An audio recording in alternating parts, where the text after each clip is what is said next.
Hello दोस्तों, good morning, नमस्कार, सुप्रभात। आप सभी का स्वागत है आपके अपने यूट्यूब चैनल एक नई शुरुआत पर।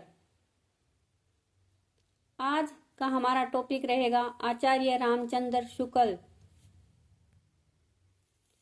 शुक्ल जी से संबंधित प्रमुख तथ्यों की चर्चा हम यहाँ पर करेंगे। किस कवि, कविता, रचना या रचनाकार के बारे में आचार्य रामचंद्र शुक्ल ने अपने क्या भाव व्यक्त किए थे, उसी की चर्चा आज हम यहाँ पर करेंगे।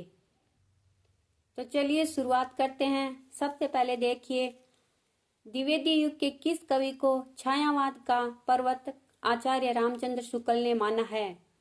तो ये माना है मुकुटधर पांडे को। नेक्स्ट है, शुक्ल जी के अनुसार असली हिंदी नमूना लेकर उसे आगे किसने बढ़ाया था? तो ये बढ़ाया था राजा लक्ष्मण सिंह ने। नेक्स्ट है, लाइट ऑफ एशिया नामक कृति का आचार्य रामचंद्र शुक्ल जी ने ब्रज भाषा में अनुवाद किस नाम से किया था? तो ये किया था बुद्ध चरित्र नाम से। नेक्स्ट है, किसने कहा था कि साहित्य का इतिहास कवियों का वृत्त संग्रह न होकर साहित्य की प्रवृत्ति का इतिहास होता है? तो ये कथन है आचार्य रामचंद्र शुक्ल जी का। हम चर्चा भी शुक्ल की कर रहे हैं। तो नेक्स्ट देखिए, आचार्य रामचंद्र शुक्ल ने काल विभाजन पद्धति के प्रमुख आधार क्या माने थे? तो ये लिए थे इन्होंने ग्रंथों की प्रसिद्धि से। नेक्स्ट देखिए, आचार्य रामचंद्र शुक्ल ने 12 रचनाओं को आधार मानकर आदिकाल को वीरगाथा काल कहा था। उनमें से अपभ्रंश की कितनी रचनाएं थी? तो ये थी 4 रचनाएं। नेक्स्ट देखिए, प्रत्येक देश का साहित्य वहां की जनता की चित्तवृत्ति का संचित प्रतिबिंब होता है। ये किसने कहा था? तो ये कहा था आचार्य रामचंद्र शुक्ल ने। आगे देखिए, इन कृष्ण उपासक वैष्णव कवियों ने जीवन के प्रति अनुराग जगाया या कम से कम जीने की चाह बनी रहने दी। ये कथन किसका माना जाता है? तो ये कथन है आचार्य रामचंद्र शुक्ल जी का। आगे देखिए, चमत्कार पूर्ण प्रतीयमान अर्थ को ध्वनि किसने कहा था? तो ये कहा था आचार्य रामचंद्र शुक्ल जी ने। नेक्स्ट देखिए, शुक्ल द्वारा निर्धारित उत्तर मध्य काल की समय सीमा क्या मानी जाती है? तो ये मानी जाती है 1700 संवत से 1900 संवत।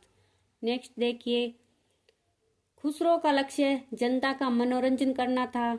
यह कथन किसका था? तो यह कथन था आचार्य रामचंद्र शुक्ल जी का।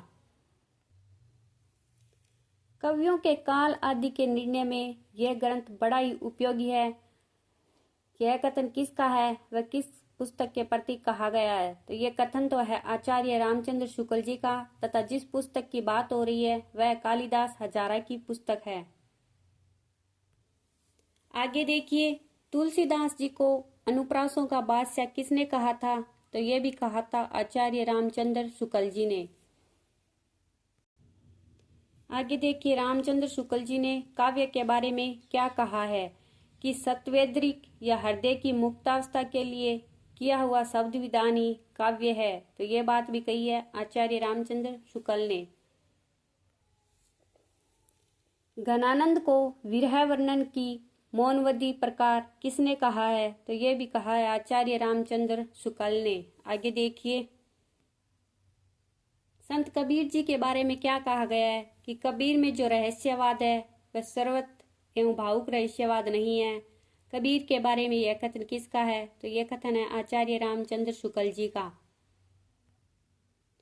ये जो प्रमुख कथन है ये मैंने आप लोगों के लिए आचार्य रामचंद्र शुक्ल की एक बुक है उसमें से उठाया है, और एग्जाम की दृष्टि से ये बहुत ही यूजफुल साबित होंगे। इसलिए आप लोग वीडियो को पूरा जरूर देखना, तथा अपने नोट्स भी बनाए हैं तो उनमें भी लिखते रहना। तो चलिए आगे देखते हैं।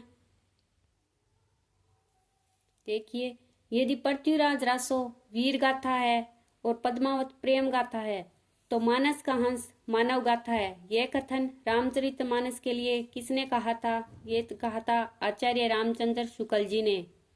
नेक्स्ट देखिए,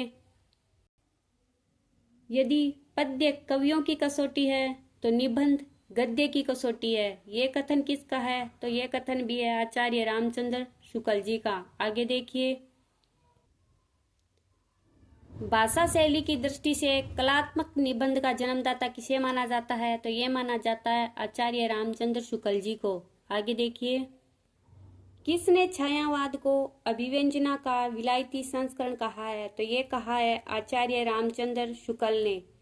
थैंक यू, धन्यवाद। आगे की चर्चा करेंगे नेक्स्ट क्लास में। तब तक के लिए खुश रहें, मस्त रहें, अपनी तैयारी जारी रखें। धन्यवाद।